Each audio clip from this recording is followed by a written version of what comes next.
Hey computer apps people, I'm going to go over an if function and a vertical lookup list. This is pretty easy stuff, but watch and learn. So we've got, these are completely random and they don't make any sense, okay? This is just the example, so forgive me here. I have these random animal names over here, whether they're dark animals or not, so yes or no here. A food that they're going to be assigned based on this food chart over here of puppy chow, fish stuff, or something else, and some weights. We'll just pretend these actually are weights that would matter. All right, so to determine some various things, color of crown here. If they are a dark animal, they get a white crown, and if not, they get a silver crown. So we're going to do that here. Here, based on their weight, we're going to decide their scariness level, and if they weigh 500 pounds or more, they're super scary. Otherwise, they're fine. And so that's how we're going to do all this. So here we go. So these ifs are what we call conditional functions. They have conditions, like if this, then that. You've probably done if things in other classes too. So I'm going to start with the if, and then open my parentheses, and then we get those little helpers down there. So the thing is, what is the logical test? What are we evaluating? What cell and what value? So the logical test here for scariness level over here is if it weighs 500 or more, it's super scary. So we are looking at the weight. So that's this box. So if this is 500 or more, so that's going to be greater than or equal to. And you always put the greater than or the less than sign first, and then the equal sign if it's going to be or equal to. Now, if D5 is greater than or equal to what? What's our test? Well, it's 500. So I'm going to put 500. Okay, that takes care of the logical test. Then a comma, and it says value if true. So the scariness level, if it weighs over 500 or 500 or more, it's super scary. Now, if these are text, you have to put them in quotation marks. Oops, like so. Okay?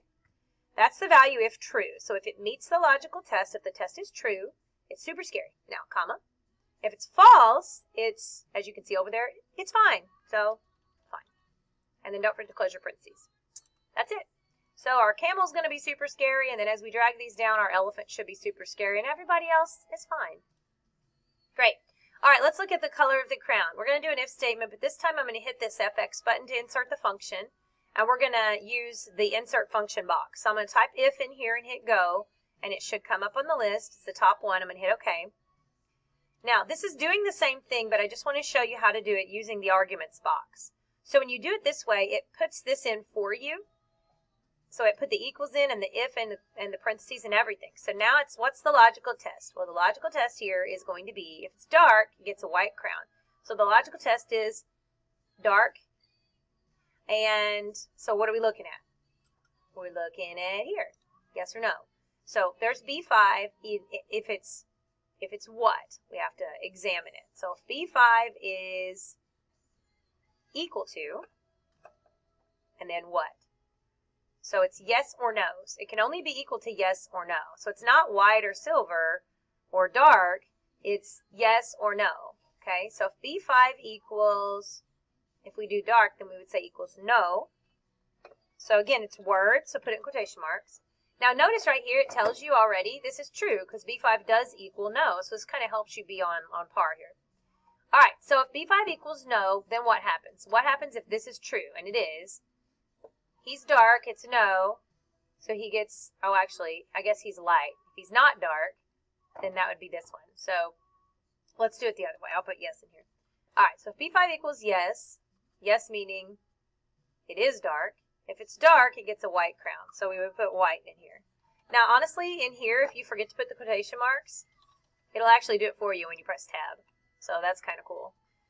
So we're saying if B5 equals yes, platypus, platypus is dark, so platypus gets a white crown. Okay, if B5 equals no, then it's not dark, and it gets a silver crown. So that's how we're doing that. B5 equals yes, value of true white, value of false silver, we hit OK. And then we fill that down. So we're looking here. This one is no. And so what's it going to get? A silver crown. Because no gets a silver crown. Okay? Last one here is food assigned. So what food are these what are these animals going to eat? Over here it tells you, like C. So I can say, all right, well, let's do a lookup of this chart. So this is going to be a VLOOKUP. It's a vertical lookup because it's in columns. So the first value is the lookup value. What are we looking up? Well, we're looking up this letter. Okay, then a comma, and we move to the second thing. That's the table array. Where is the table? So you would select the table. Now, usually the tables have a heading row, and you're supposed to go ahead and select the heading row too. So like if it said letter and food up here. Now, I don't know about this one because I didn't put headings on here, so this could be all kinds of messed up. I'm going to go ahead and select them. And then comma. Which index number of the column, 1 or 2, has the answer? Well, the answer when we look up C is over here in column 2, so this is going to be a 2, comma, and then this is true or false, is it have to be an exact match. And it has to be exact. It's A or B or C, so we put false for exact match. And then we can close our parentheses. So it says here that this gets C, which is something else. And then if I decide what something else is and I change it over here, something else grows, it'll update up here too. Now here's the problem. This table is in one place. If I copy this formula down, eventually it's going to mess up. And that's why, because if I double click this, see, it's looking down here for the table. Well, the table doesn't exist down there, okay? So this is one of those examples of where it has to absolutely point to this table area. So in this case, I'm going to double click. This needs to be an absolute reference. That means all of these numbers have to stay in this area. You're going to press F4 on your keyboard while those are both selected. It puts dollar signs in front of all the rows and columns here, and that means don't move.